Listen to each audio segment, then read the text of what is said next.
Amigos de P1, bienvenidos, y esta es la última, la tercera y última parte de la riquísima historia de la Fórmula 2 Codasur. Recordemos, una categoría de monopostos que nació de la Fórmula 2 Argentina, que disputó sus 4 campeonatos en 1983, 84, 85 y 86, los 4 ganados por Guillermo Maldonado, dominador absoluto de la categoría.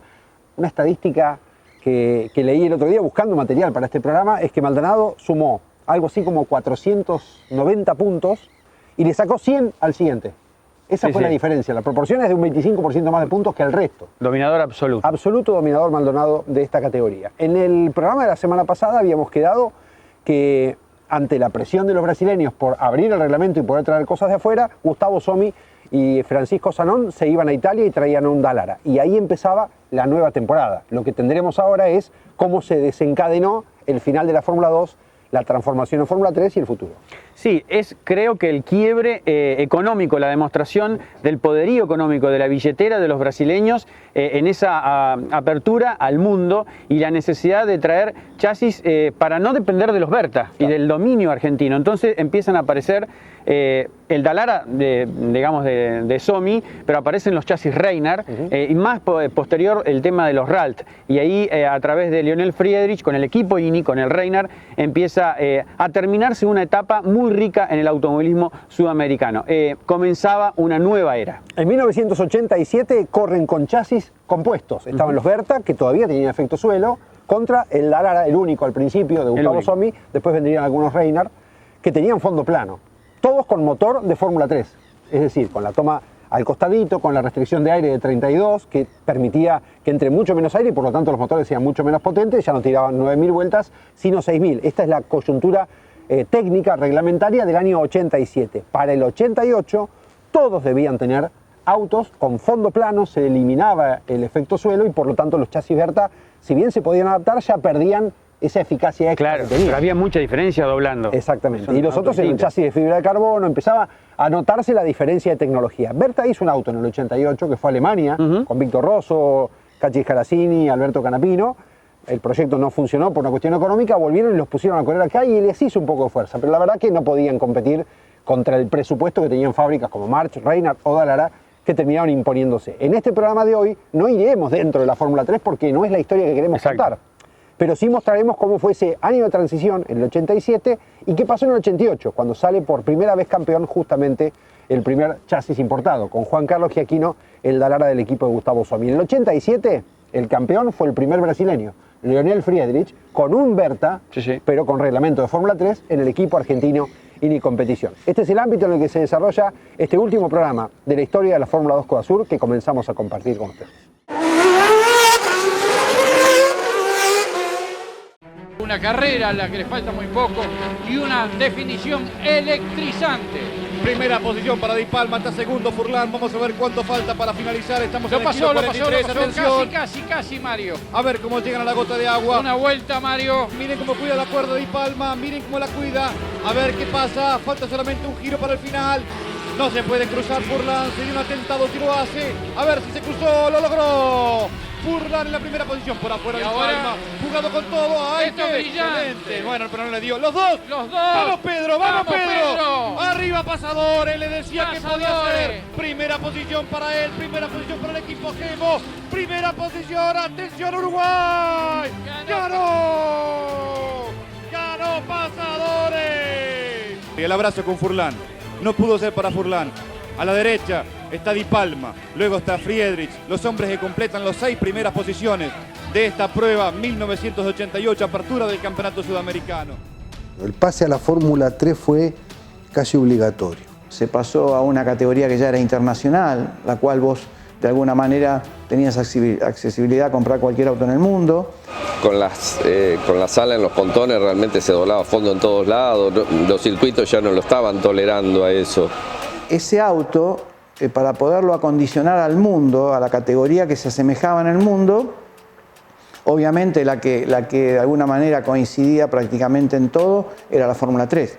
Lo que pasa es que la Fórmula 3 ya no tenía efecto, no tenía pontones alares, era todo piso plano.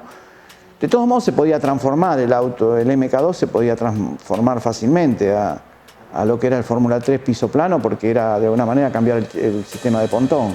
Reglamentariamente para la categoría no era un problema, porque no era un tema de costos tremendo, fue más costoso el motor, pero la parte de los chasis no era un problema de costo.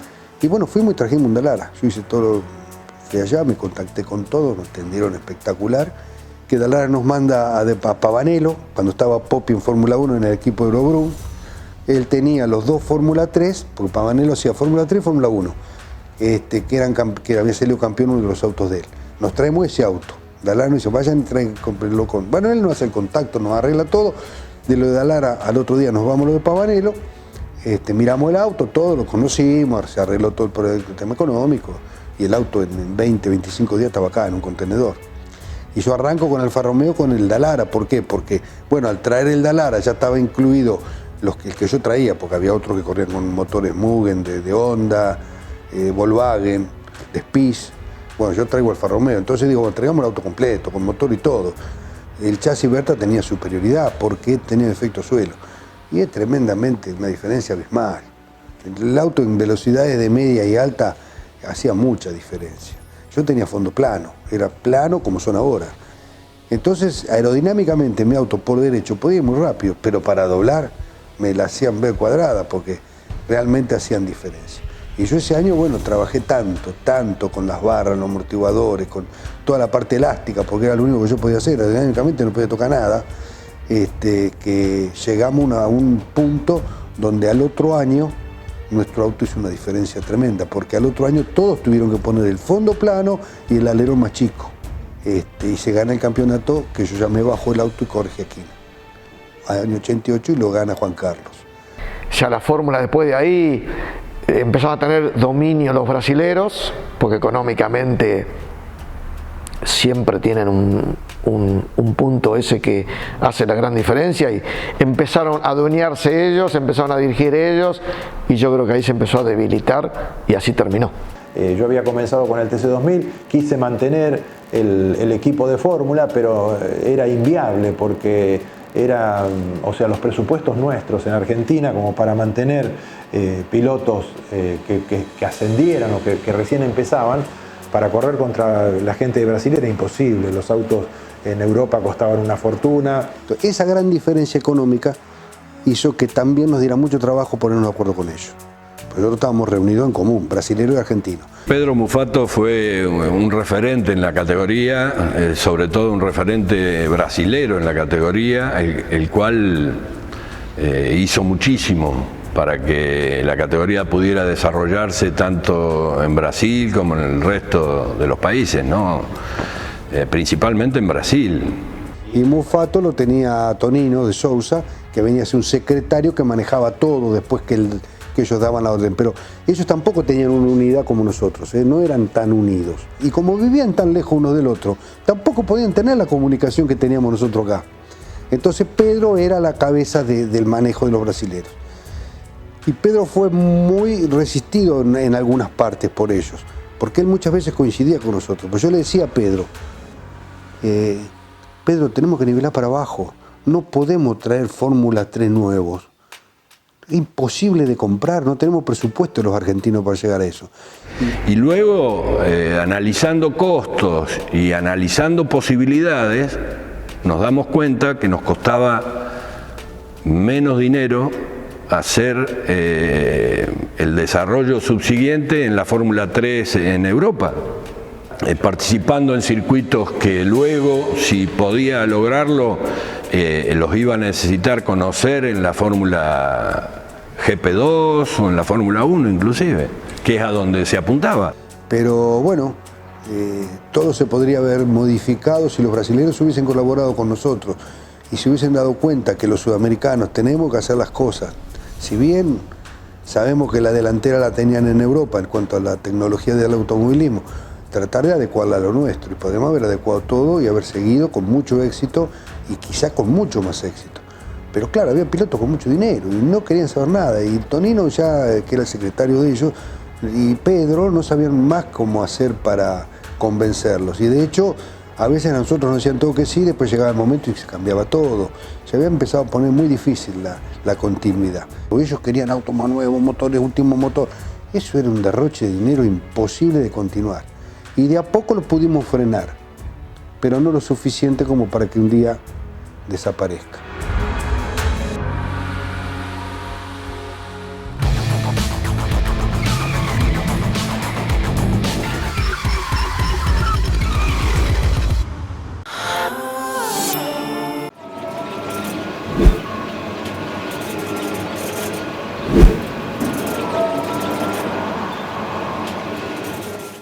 cdnauto.com. Repuestos originales y alternativos para vehículos importados. Desde hace 12 años, directo desde Estados Unidos a Argentina y ahora también a Chile. cdnauto.com.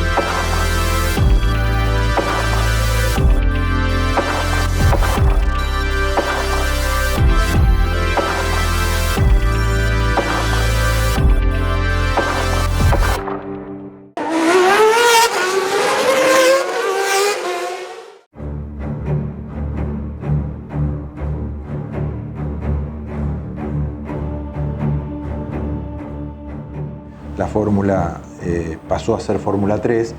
Yo ya entendí en ese momento que pasaba la fórmula de ser una fórmula de final de carrera a ser una fórmula de promoción. Y bueno, ya no era una fórmula para mí. Sí, es verdad, de volverse categoría terminal como era la Fórmula 2, en este caso quedó un poco más expuesta como algo más intermedio.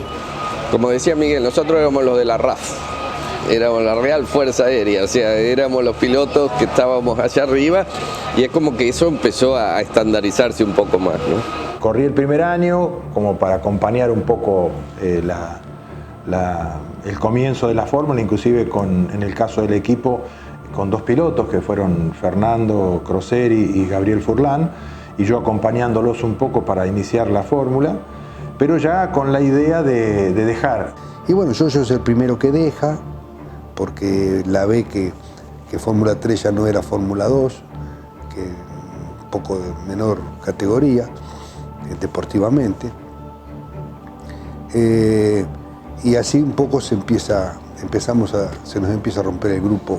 Miguel nos había inculcado con razón de que teníamos que ser dueños de equipos para que no fuéramos pasajeros de la fórmula, ¿no? Que sentáramos bases y que la fórmula, si no corríamos nosotros, que siguiera. Es un poco lo que en definitiva hizo de que la fórmula fuera lo grande que fue.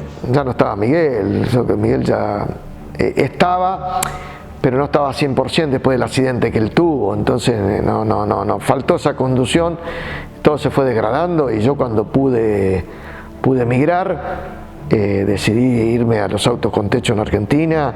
Había pocas cosas que eran más importantes que la Fórmula 2 sudamericana, ¿no? Pero de pronto eran categorías que estaban patrocinadas por empresas, por terminales, entonces de alguna manera alguno había pasado ya muchos años en la fórmula y decía tomar un cambio. Que era razonable que sea así, porque el piloto de fórmula, el ciclo se cumple antes, es inevitable, o sea, la exigencia del fórmula es mayor en cuanto a lo físico, en cuanto a la respuesta, en cuanto a los reflejos. Es lógico que el ciclo se cumpla antes, por eso después se seguía con los autos de turismo, ¿no?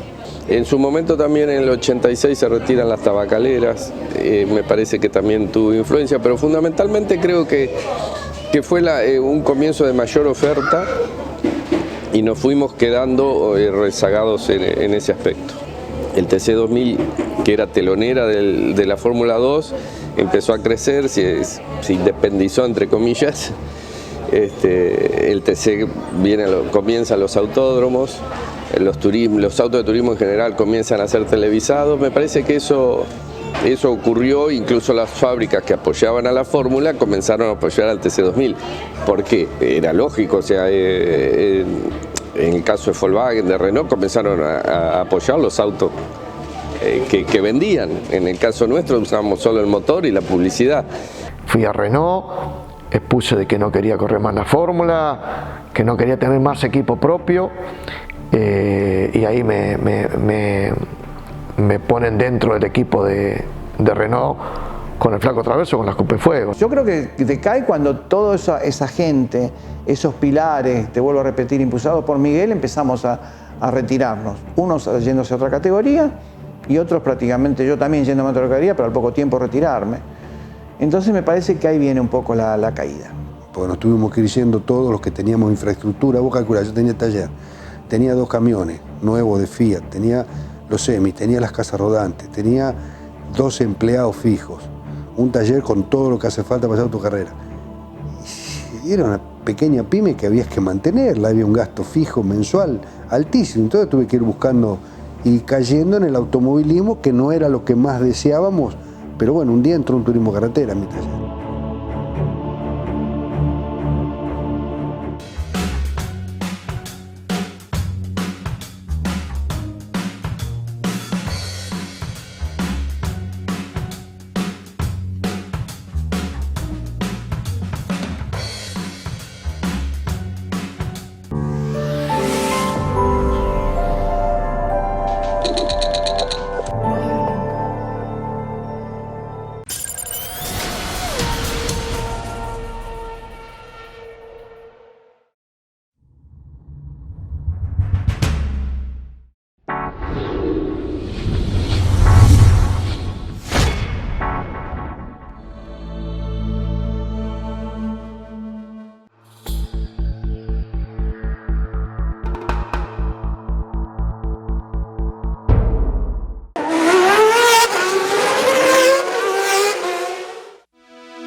La Fórmula 2 sudamericana en general fue una cosa extraordinaria para mí, ¿no? Nosotros llenábamos autódromo con la Fórmula 2 sudamericana, íbamos a donde fuéramos y parecía mentira que una categoría de fórmula tuviera el seguimiento de la gente que tenía. Nosotros íbamos a cualquier parte del país y se llenaba de gente.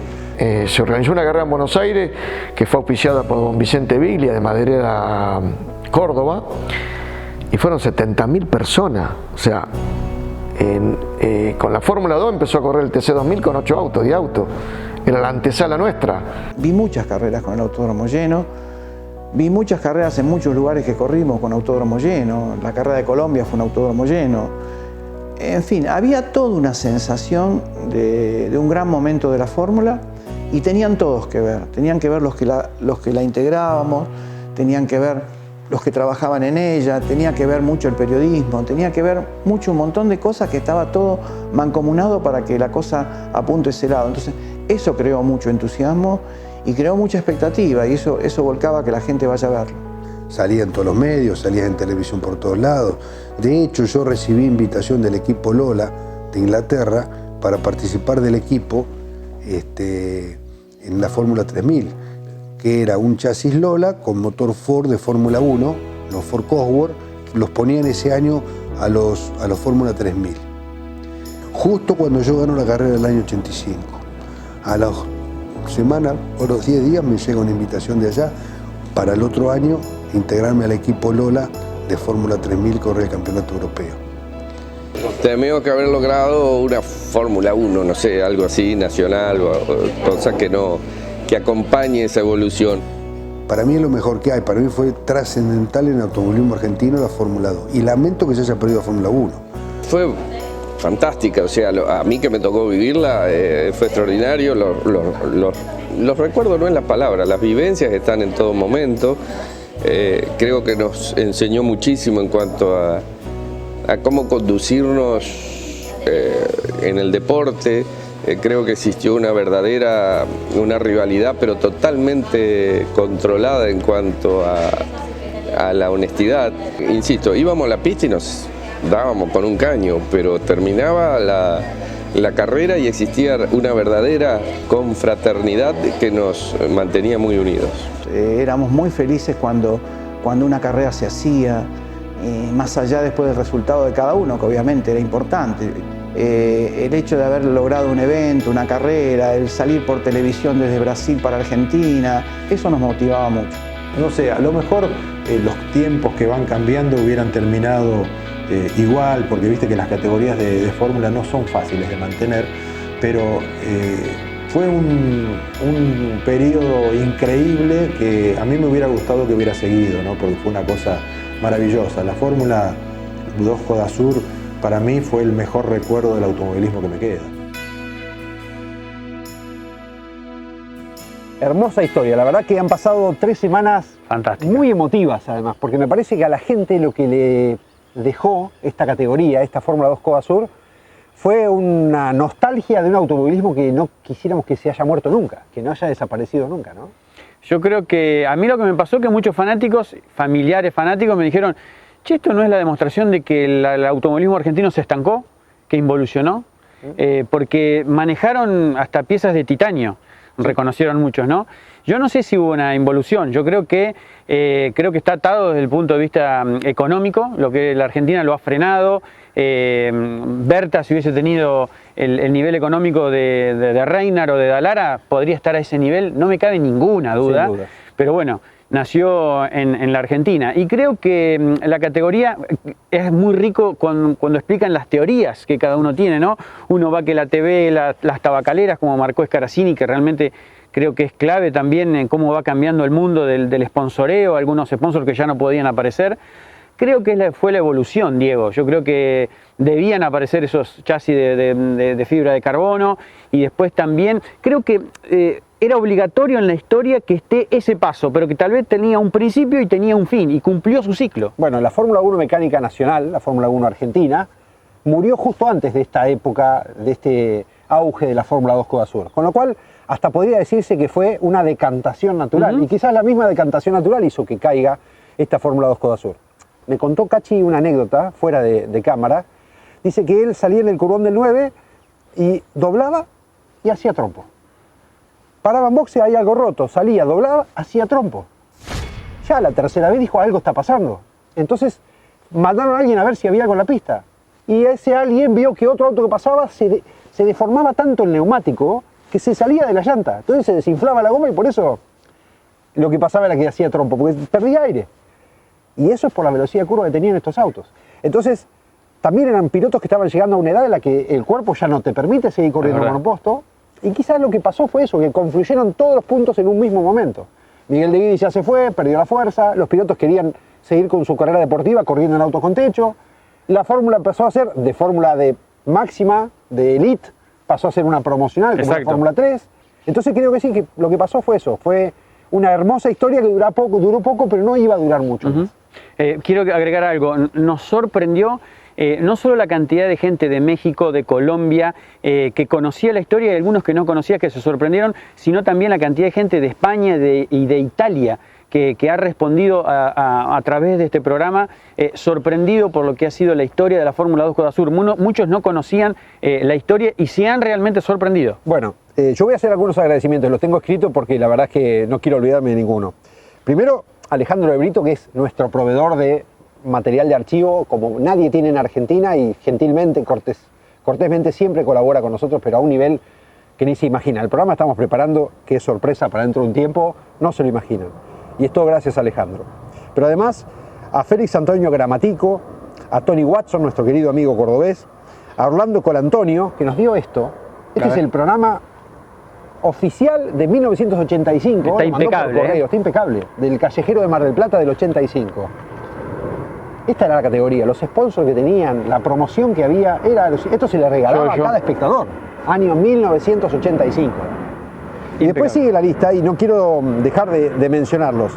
Damián Moscusa, que nos mandó fotos de él en el Callejero, era espectador, las sacó y las tenía en su cámara y las mandó. Mariano Chocolonea, que tiene mucho archivo porque él fue parte de la Fórmula 3 en su momento. Y bueno, y Gustavo Somi, que nos dio mucho material personal de él para contribuir también a que contáramos esta linda historia. Bueno, nada, pasó la historia de la Fórmula 2 Coda Sur. una gigante satisfacción que nos da haber generado tanto movimiento entre el 2500 de Maldonado y estos 3 programas de Fórmula 2. La verdad que hemos retrocedido en el tiempo a la época donde las carreras generaban tantas emociones y tanta pasión en la gente como no se está viendo en el día de hoy. Y quizás esto también nos da pie para pensar si tenemos que armar algún programa tratando de inventar o reinventar el automovilismo, o proponer cómo reinventar el automovilismo para generar otra vez cosas que permitan esto. Porque esto la verdad que en el 85 se hacía y hoy no. Y no se puede. Exactamente. Un gusto, Mauro, un placer. Gracias, Diego. La semana que viene volvemos con más P1, con otra historia distinta, con otra temática diferente. Así pasó la Fórmula 2 Coda Sur por este hermoso programa.